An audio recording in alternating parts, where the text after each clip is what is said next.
Attention, your paradigm is about to shift at the intersection of fact and reason.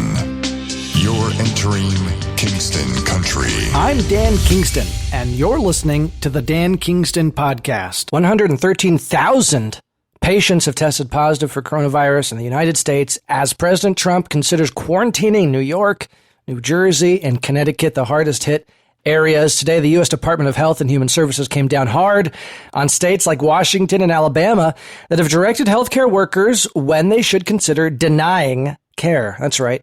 They've Alabama, Washington, some other states are issuing when healthcare workers should deny care, triage kind of things. But these orders from the Health and Human Services now are forbidding the denial of medical care based on disability or age during this crisis. So when they're going to set up a triage, they can't deny service, a medical service based on age or disability. Now, Alabama, that's in direct contradiction to Alabama's plan instructing healthcare workers to consider denying ventilators to people with mental retardation, dementia, and traumatic brain injury, which is kind of shocking that the Alabama guidelines really were to consider denying ventilators to people with mental retardation, especially that. I mean, also dementia, traumatic brain injury. Yes, you could see why that would be kind of un-American, you could say. And I do understand a triage system, you're going to have to make really tough choices.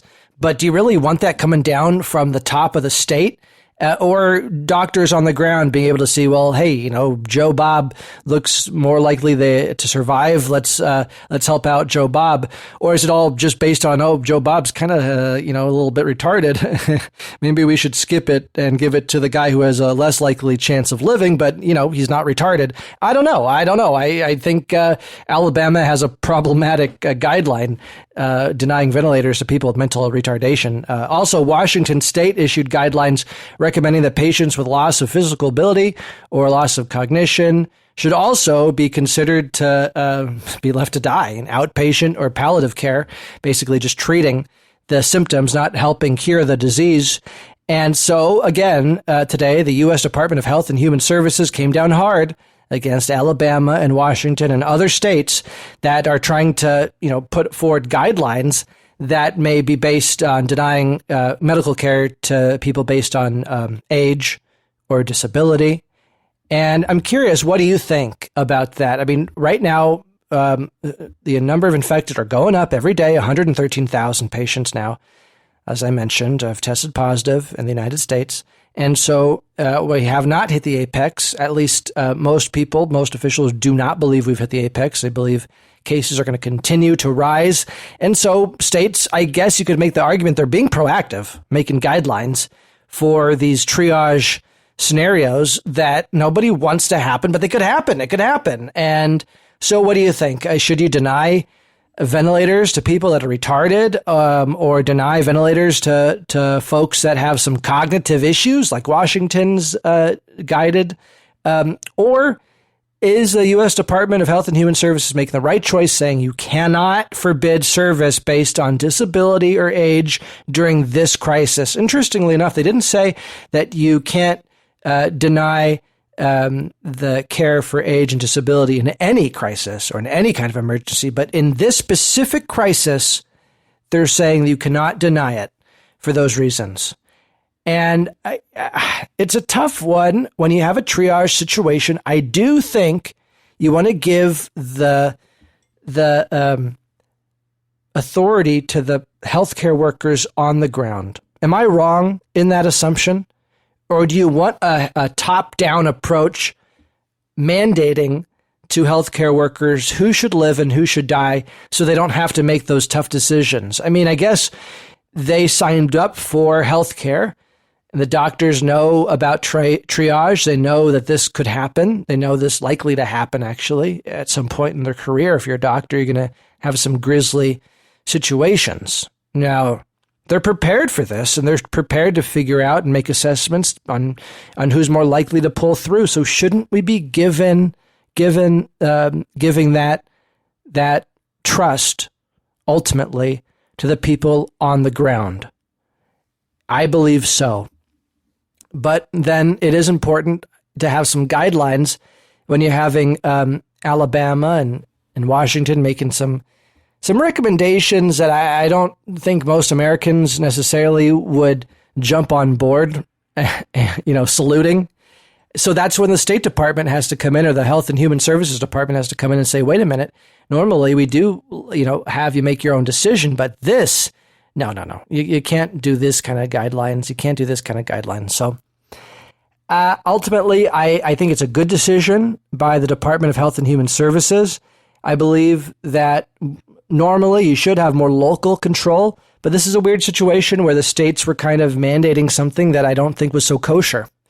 Now, I want to pivot and talk about China. That's officially reported 3,299 coronavirus fatalities, right? So that's the official number, 3,299. But if that's true, why is the Chinese media reporting funeral homes receiving thousands and thousands and thousands of urns? One funeral home alone got a shipment of 10,000 urns over a 2-day period. Urns are what you put your loved one in after you get them cremated. And in China, they do a lot of cremations over there. And so you have tens of thousands of urns, it looks like, are being shipped over to the Wuhan area where the majority of the fatalities are. And it sheds some doubt, I think, on this number, 3,299. Is that real? When you have all these urn shipments, could it be people that died from other causes, or maybe some demand, there's pent-up demand? A lot of people are dying, right? Not just from coronavirus, but it's been 2 months that Wuhan's been on lockdown. Presumably people have died. So this could be not too much to look at, but you combine it with the fact that 21 million, I'll say that again, 21 million Chinese cell phone users have just disappeared over the last 3 months. They're gone. They're vanished. And either they're dead or they're broke. I don't understand how it could be anything besides that. Do you have any theory on that? Is there any way 21 million Chinese cell phone users just disappear over the last 3 months unless they died or they ran out of money? It's the only way, because a cell phone service are not going to deny service, oh, sorry, you paid your bill, but we're going to cut you off. No. And if you're living, then you're not going to just stop your cell phone service if you can afford it. So it looks to me like there is a huge, huge economic toll in China that we haven't really talked about, or hasn't been talked about. To have 21 million Chinese just lose their cell phones. It's a significant chunk of, I know you got 1.4 billion or something like that over there in China, but their middle class is not that much bigger than our population. So I think if you're talking about like the number of Chinese that are middle class, it's probably 300, 400 million, something like that. So taking 21 million cell phones out of that middle class, that's huge. It signals either a lot of dead or a lot of economically dead. And economic death leads to physical death. That's true. But they're lifting up that quarantine over in China. And apparently there's riots, a lot of problems happening right now in China as a quarantine is lifted on Wuhan. That lockdown is being lifted. And now they're finding out that 5 to 10% of patients in China that have recovered, actually they test positive again. Even though it looks like they're asymptomatic, they've recovered, they still test positive, even after testing negative and recovering, supposedly.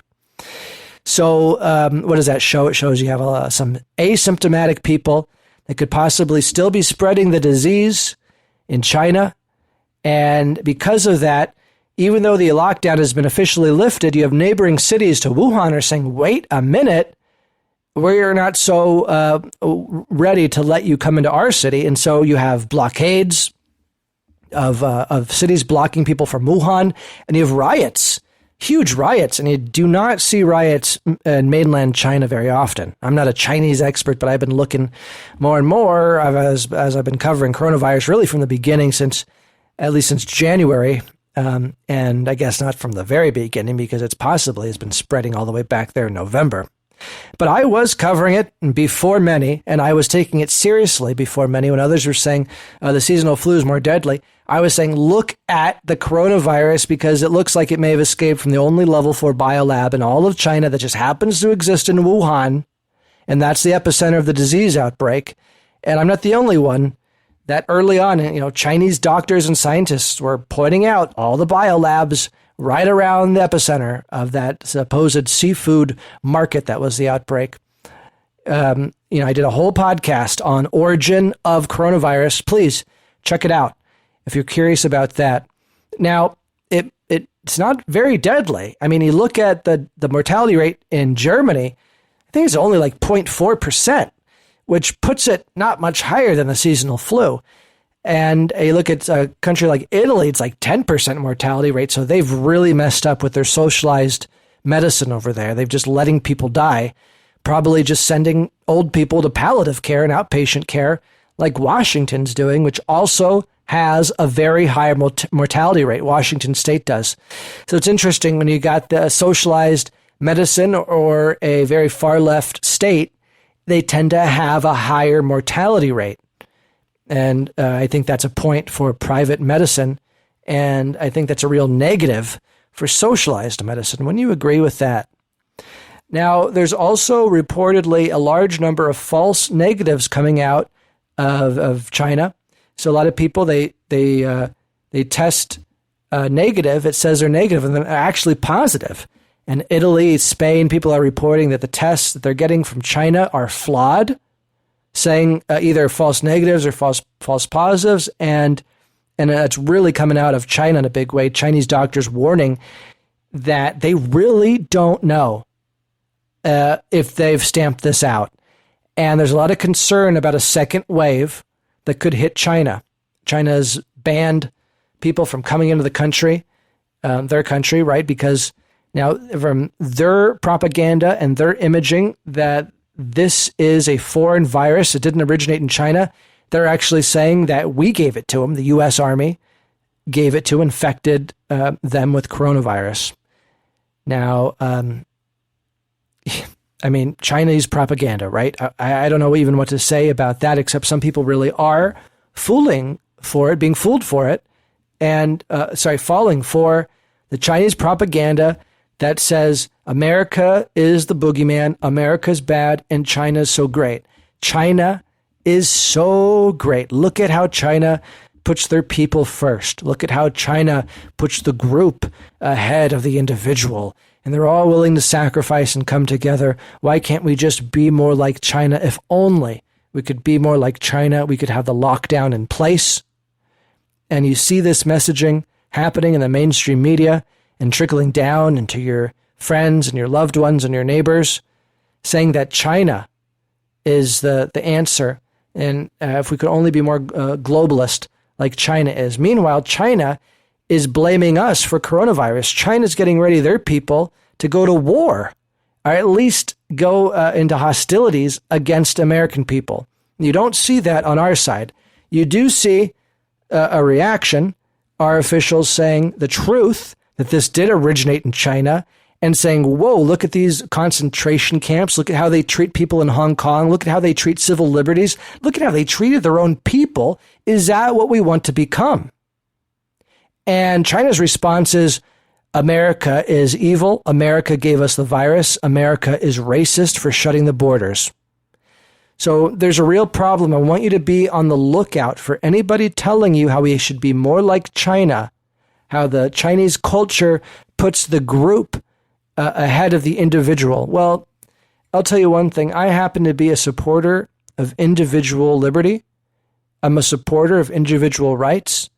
I don't believe that we should all necessarily sacrifice for the greater good just for no reason, out of nowhere, for no purpose. Because as soon as you do that, as soon as you trample and give up your civil liberties, you might not be able to get them back. You can give them up in the name of the greater good, but will the greater good give you back the civil liberties when it's, when the crisis is over, when the emergency is over? And, I think because we're a practical people and we're a good people and we're also a religious people, the American people are, that we understand the balance between sacrifice and individual liberty.